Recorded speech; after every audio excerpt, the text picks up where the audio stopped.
Hello everyone. तो आज के वीडियो में हम बात करने वाले हैं एक और पीएचडी एप्लीकेशन फॉर्म की, जो कि अगेन आया हुआ है आईआईटी से। जी हाँ, इंडियन इंस्टीट्यूट ऑफ टेक्नोलॉजी जो कि भुवनेश्वर में है, उनकी तरफ से ये नोटिफिकेशन आया है। एप्लीकेशन फॉर्म्स बेसिकली इनवाइट किए गए हैं फॉर पीएचडी एडमिशन। तो जो भी आप में से इंटरेस्टेड है वो इस वीडियो को देख सकता है, जो नहीं है वो स्किप भी कर सकता है। हम इसी नोटिफिकेशन को डिस्कस करेंगे और जो भी इंफॉर्मेशन प्रोवाइडेड हैं उन्हें देखेंगे। Right, so before that welcome to my channel. और अगर आप फर्स्ट टाइम विजिट कर रहे हैं तो do not forget to subscribe the channel, but only if अगर आपको लगता है कि ये जो चैनल है, जो वीडियोस हैं वो हेल्पफुल हैं। राइट, देखिए, सबसे पहले आपको विजिट करना होगा इनकी वेबसाइट, जो कि है iitbbs.ac.in। लिंक्स डिस्क्रिप्शन में है, आप देख सकते हैं। इस पर स्क्रॉल डाउन करेंगे तो फ्लैश होती हुई न्यूज़ दिख रही है। इसमें ही आपको यहाँ पे दिख रहा होगा पीएचडी एडमिशन, यहाँ पे दिखा ना, तो ये है, आप इस पर क्लिक कर सकते हैं। Else what you can do is आप स्क्रॉल डाउन कीजिएगा, देन यहाँ पे आपको इन्फॉर्मेशन मिलेगी। यहाँ न्यूज़ एंड अपडेट्स में सेकेंड नंबर वाला आपको दिख रहा होगा PhD admission for the autumn session 2021-2022। तो किसी ने ये भी पूछा था कि आईआईटीज़ में, आईआईएम्स में जो एप्लीकेशन फॉर्म्स हैं फॉर पीएचडी वो कब कब अनाउंस होते हैं। तो देखिए, मोस्टली ना स्प्रिंग सेशन और ऑटम सेशन 2 बार अनाउंसमेंट्स होती हैं ज़्यादातर केसेस में। रेस्ट तो अब यूनिवर्सिटी पे या इंस्टीट्यूशन पे डिपेंड करता है, बट हाँ, मेनली आईआईटीज़ में आपने कई बार देखा भी होगा, हमने प्रीवियसली डिस्कस किया है, ऑटम सेशन और स्प्रिंग सेशन 2 बार मेनली आता है। एनीवेज, इसे ओपन करते हैं। देखिए, क्लिक कीजिएगा, आप ऊपर वाले ऑप्शन जहाँ पे फ्लैश हो रहा था, मूव हो रहा था, उस पर भी कर सकते हैं। देन ये पोर्टल ओपन होगा, इसकी भी लिंक डायरेक्टली डिस्क्रिप्शन में है। यहाँ पे आपको सारी इन्फॉर्मेशंस मिलेंगी, यहीं से आपको अप्लाई भी करना है और इन्फॉर्मेशन भी देखनी है। तो देखिए, आपको होपफुली दिख रहा होगा। तो सबसे पहले तो ये लिखा है कि अगर आप चाहते हैं इस इंस्टीट्यूशन में पीएचडी प्रोग्राम में एनरोलमेंट लेना, एडमिशन लेना, तो 3 कैटेगरीज होती हैं। सबसे पहले आप इस इंस्टीट्यूट के स्कॉलर बन सकते हैं, ठीक है, और या तो सेकंड है स्पॉन्सर्ड स्कॉलर हो, राइट, या फिर प्रोजेक्ट स्कॉलर हो। तो 3 कैटेगरीज हैं और इन तीनों के लिए ही एलिजिबिलिटी थोड़ी थोड़ी डिफरेंट है। क्या कंडीशंस है वो अभी हम आगे देखते हैं, डोंट वरी। सबसे पहले एप्लीकेशन डेट की बात करते हैं, जो कि होपफुली अब आगे से गलत नहीं होगी। ऑनलाइन जो एप्लीकेशन है स्टार्ट हुए 10 मार्च 2021 से, and the last that is 20 अप्रैल 2021, 20 अप्रैल 11 बजे तक। इन केस आप चाहें तो अप्लाई कर सकते हैं। अप्लाई अगर आपको करना होगा तो आपके पास ऑप्शंस आपको दिख रहे होंगे। यहाँ पे click here for new registration. New है तो आप क्लिक करेंगे। रजिस्ट्रेशन के बाद फिर से लॉगिन करना है तो आप क्लिक हेयर टू लॉगिन पे क्लिक करेंगे। एंड यहाँ पे एक सैम्पल फॉर्म है, आप इसे देख सकते हैं। तो इसे हम अभी ओपन करके देखते हैं, डाउनलोड होगा ये फॉर्म बेसिकली। इसे ओपन करते हैं। यस, देखिए, ये है सैम्पल फॉर्म, इसमें प्रॉपरली फिल्ड है। अब ऑब्वियसली डिटेल्स नहीं है, जैसे मिस्टर में नाम में क्या लिखा हुआ है, XXXX लिखा हुआ है, इसी तरह है। बट हाँ, क्या फिल करना है, कैसे फिल करना है, वो आप देख सकते हैं। क्या क्या चीज़ें हैं, स्टेप 1 2 3 4 स्टेप्स के ये फॉर्म होंगे। यहाँ पे आपको देखिए सारी डिटेल्स दिख रही है, ऐसा ही कुछ आपका फॉर्म होगा। तो इसे ज़रूर देखिएगा, इससे आपको काफ़ी ज़्यादा हेल्प मिलने वाली है कि आपको फिल क्या करना है, क्या नहीं करना है उसमें। तो इसे देखिएगा, और 6 पेजेस का है। तो चलिए अभी हम वापस होम पेज पे विज़िट करते हैं। यस, देखिए, ये हमने डेट्स देखी, अप्लाई कैसे करना है वो देखा। अब यहाँ पे आपको ब्लू कलर से लिंक्स दिख रही हैं। सबसे पहले program list, then eligibility and then application fee. तो बेसिकली इसी पेज में तीनों चीज़ें मेंशन्ड है। बट सपोज़ आपको डायरेक्टली एलिजिबिलिटी देखनी हो, you may click here. Click करेंगे तो उस पर्टिकुलर पार्ट पे आप पहुँचेंगे जहाँ पे एलिजिबिलिटी है, ठीक है। बट ऑब्वियसली इंपॉर्टेंट है पहले कि प्रोग्राम्स कौन से हैं वो देखना। तो देखिए, सबसे पहले है स्कूल ऑफ बेसिक साइंसेज, जिसमें जो भी डिपार्टमेंट्स है वो हम देखेंगे 1 बाय 1। तो सबसे पहले एज मैंशनड ही है बायो साइंसेज, तो जिसके एरियाज़ के लिए ये कुछ एरियाज़ हैं। देन कैंसर बायोलॉजी से रिलेटेड ये एरियाज़ हैं, and chemical and molecular biology से रिलेटेड यहाँ पे जो एरियाज़ हैं वो मैंशनड हैं।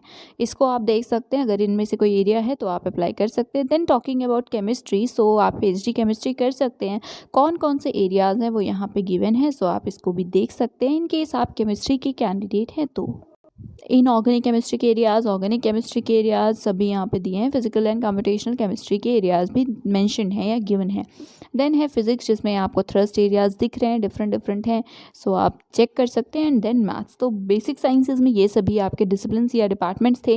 Then talking about school of earth, ocean and climate studies, इसमें या तो आप atmospheric atmosphere and ocean sciences से कर सकते हैं, और यहाँ पे आपके एरियाज़ दिए हैं, या जियोलॉजी से कर सकते हैं, ये सभी एरियाज़ हैं। देन इलेक्ट्रिकल साइंसेस में CS है, इलेक्ट्रॉनिक्स एंड कम्युनिकेशन इंजीनियरिंग है, एंड इलेक्ट्रिकल इंजीनियरिंग है। School of HSS that is humanities, social sciences and management में इकोनॉमिक्स में है सीट्स, या इकोनॉमिक्स में आप अप्लाई कर सकते हैं, इंग्लिश में कर सकते हैं, एंड साइकोलॉजी में कर सकते हैं। एरियाज़ यहाँ पे गिवन है। देन स्कूल ऑफ इंफ्रास्ट्रक्चर या सिविल इंजीनियरिंग के लिए यहाँ पे आप वाटर रिसोर्स इंजीनियरिंग है, स्ट्रक्चरल इंजीनियरिंग है, geotechnical engineering, transportation engineering है, एंड देन इन्वायरमेंटल इंजीनियरिंग भी है। एरियाज स्पेसिफिकली मेंशन है। स्कूल ऑफ मैकेनिकल में मैकेनिकल इंजीनियरिंग है, then mineral metallurgical and materials engineering है। उसके बाद यहाँ पे है एलिजिबिलिटी। तो येस आई वाज सेइंग कि यहाँ पे एलिजिबिलिटी क्राइटेरिया गिवन है। सो यहाँ पे एक टेबल गिवन है जिसमें प्रोग्राम वाइज दिया हुआ है, आप उसे देखेंगे, और उसके अलावा कुछ ओवरव्यू दिया है। सो इंस्टीट्यूट स्कॉलर कौन होंगे, जो फुल टाइम PhD प्रोग्राम में आप एनरोल होंगे वो होंगे। आपको इंस्टीट्यूट रिसर्च असिस्टेंटशिप मिलेगी अगर आप JRF नहीं हैं तो भी, या अगर आप JRF हैं तो आपको वो मिलेगा। एल्स आपके पास कोई और डॉक्टरल फेलोशिप है तो आपको वो मिलेगी, ठीक है। सो जो भी आप एलिजिबल होंगे आपको, बट फेलोशिप ज़रूर मिलेगी। 5% मार्क्स का रिलैक्सेशन होगा SC ST PWD के लिए, मतलब क्वालिफाइंग एग्ज़ाम में। देन स्पॉन्सर्ड कैंडिडेट्स के लिए क्या है, सो आपको इंस्टीट्यूट की जो रिसर्च असिस्टेंटशिप है वो नहीं मिलेगी, राइट। सो यही डिफरेंस मेनली है। और भी चीज़ें जैसे एलिजिबिलिटी तो वही होनी चाहिए, दैट इज़ आपके पास मार्क्स वगैरह होने चाहिए उतने, एंड आपको लास्ट 3 इयर्स में इनमें से किसी भी ऑर्गेनाइजेशन में इन सर्विस होना चाहिए, आपने वर्क किया हो R&D में, इन सभी एरियाज़, इन सभी जो ऑर्गेनाइजेशंस के नाम दिए हैं उनमें से किसी में, राइट।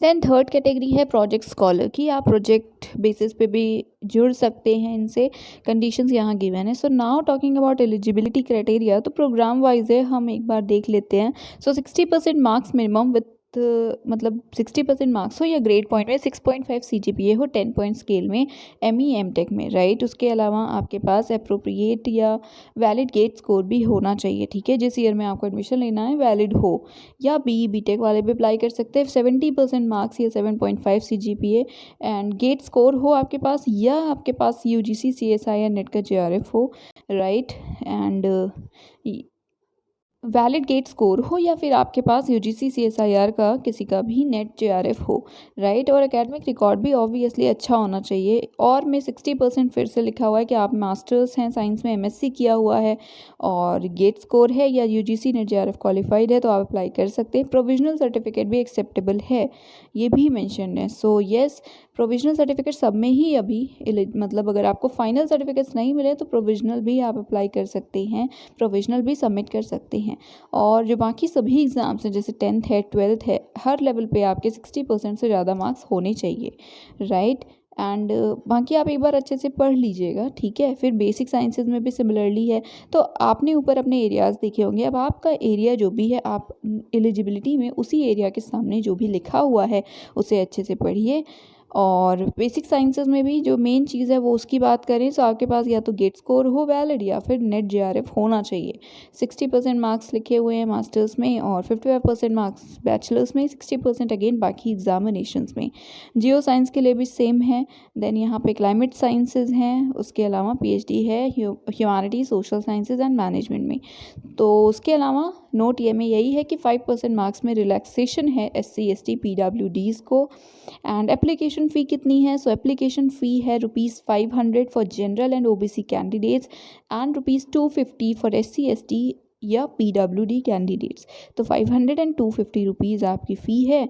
और बाकी यहाँ पे आप देख सकते हैं। So application fee non refundable होगी। And yes, female candidates are exempted from paying या payment of application fee. So आप किसी भी कैटेगरी के फीमेल हो, कैटेगरी इन द सेंस कि जनरल है, OBC है, SC ST PWD, कुछ भी, फीमेल्स आर एग्जेम्प्टेड, फीमेल्स की फ़ी नहीं लगेगी। सो येस, ये कुछ इन्फॉर्मेशन थी। आई होप कि जो इंपॉर्टेंट चीज़ें आपको जाननी रही होंगी वो मैंने मैंने बताई हैं। आपको कोई भी इशू है तो आप इन्हें कॉन्टैक्ट कर सकते हैं। और यहाँ पे आपको कुछ टैब्स भी दिख रहे हैं, जैसे होम है, देन एप्लीकेशन प्रोसेसर है, then useful information, registration, login और कॉन्टैक्ट्स। तो आप इसके थ्रू भी कर सकते हैं। अगर न्यू रजिस्ट्रेशन है तो आप इधर क्लिक कर सकते हैं। उसके बाद ओपन हो जाएगा डेडिकेटेड पेज, जिसका लिंक डायरेक्टली डिस्क्रिप्शन में है, राइट। सो यहाँ पे आप देख सकते हैं क्या क्या आपसे पहले इन्फॉर्मेशन मांग रहे हैं। देन कॉन्टैक्ट्स में आप क्लिक कर सकते हैं और यहाँ पे आपको देखिए कॉन्टैक्ट्स दिए हुए हैं, कॉन्टैक्ट नंबर भी हैं, मेल आईडीज़ भी हैं। तो इन केस कोई इशू है, क्या इशू है उसके बेसिस पे आप कर सकते हैं। जैसे एकेडमिक अफेयर्स के लिए यू मे कॉन्टैक्ट, यहाँ पे आप इन्हें कॉन्टैक्ट कर सकते हैं। टेक्निकल इशू है फॉर्म सबमिशन से रिलेटेड तो आप इन्हें कॉन्टैक्ट कीजिए, और अगर पेमेंट से रिलेटेड है तो फिर आप इन्हें कॉन्टैक्ट कीजिए, राइट। और टाइमिंग भी दी हुई है टेलीफोनिक हेल्पलाइन नंबर्स की, टेलीफोन के थ्रू करना है। सो 10 से 5 PM, दैट इज़ 10 AM से 5 PM वर्किंग डेज पे ही कॉन्टैक्ट नंबर्स पे आप कॉन्टैक्ट कर सकेंगे कॉल करके। मेल तो आप ऑब्वियसली अपने अकॉर्डिंग कर सकते हैं। यूज़फुल इन्फॉर्मेशन पे क्लिक करेंगे तो यहाँ पे जो भी यूज़फुल इन्फॉर्मेशन आपको फॉर्म से रिलेटेड है वो मिलेंगी। ऑनलाइन अप्लाई करना है, वेबसाइट है जो कि लिंक डिस्क्रिप्शन में है। कहीं भी हार्ड कॉपी आपको नहीं भेजनी है, बट प्लीज़ रिसिप्ट का, फ़ी रिसिप्ट का और मतलब फाइनल एप्लीकेशन का हार्ड कॉपी ज़रूर अपने पास रखिएगा, प्रिंट आउट, बिकॉज़ आपको बाद में इसे सबमिट करना होगा, राइट। और उसके अलावा अभी अगर आपके पास जो क्वालिफाइंग एग्ज़ाम के रिज़ल्ट नहीं मिले हैं, सर्टिफिकेट्स अभी अवेलेबल नहीं हैं, आपको प्रोविजनल सर्टिफिकेट देना होगा, ठीक है, उस इंस्टीट्यूशन से। सो फाइनल नहीं मिले हैं तो आप प्रोविजनल दे सकते हैं। उसके अलावा और TADA नहीं मिलेगा एग्ज़ाम देने के लिए, और कुछ ऐसी ही नॉर्मल सी चीज़ें हैं जो कि ज़रूरी हैं ऑब्वियसली। अगर आप अप्लाई कर रहे हैं तो अप्लाई कर रहे हैं तो ज़रूर इसे देखिएगा, नहीं कर रहे हैं तो ऑब्वियसली आप वीडियो भी नहीं देख रहे होंगे। सो ईमेल और SMS से कम्युनिकेशंस होंगे और ऐसी ही कुछ चीज़ें हैं। सो पिक्चर के जो स्पेसिफिकेशंस हैं वो दिए हुए हैं। 100 KB से कम होना चाहिए फ़ोटो, 80 KB से कम सिग्नेचर होना चाहिए, और यहाँ पे बाकी जो भी अपलोड करने हैं आपको उनसे रिलेटेड इन्फॉर्मेशंस लिखे हुए हैं। तो NOC भी आपको अपलोड करनी है अगर आप स्पॉन्सर्ड हैं, किसी इंस्टीट्यूशन या ऑर्गेनाइजेशन से जुड़े हुए हैं। देन मार्कशीट, सर्टिफिकेट्स, माइग्रेशन, ये सभी चीज़, ओके माइग्रेशन नहीं, आपको मतलब सारे डिग्रीज़ वगैरह भी यहाँ पे अपलोड करने होंगे। CV भी, ठीक है, अपडेटेड CV। डॉक्यूमेंट्स अभी PDF फॉर्मेट में ही अपलोड करने हैं, और साइज़ 200 KB से ज़्यादा नहीं हो सकती है। और आई होप कि ये चीज़ें तो आपको पता होंगी या आप कर भी लेंगे। सो येस, ये कुछ बातें थीं, और कुछ इशू है तो कमेंट सेक्शन बता सकते हैं, या उससे भी बेटर है आप यहाँ पे देखिए लिखा भी है, कॉन्टैक्ट्स के लिंक पे क्लिक कीजिए, कॉन्टैक्ट यहाँ पे लिखा हुआ है और अभी दिखाया था। सो आप इनमें से किसी को कॉन्टैक्ट कर सकते हैं, मेल कर सकते हैं। तो येस, ये था आज का वीडियो और ये थी information. Thank you so much for watching.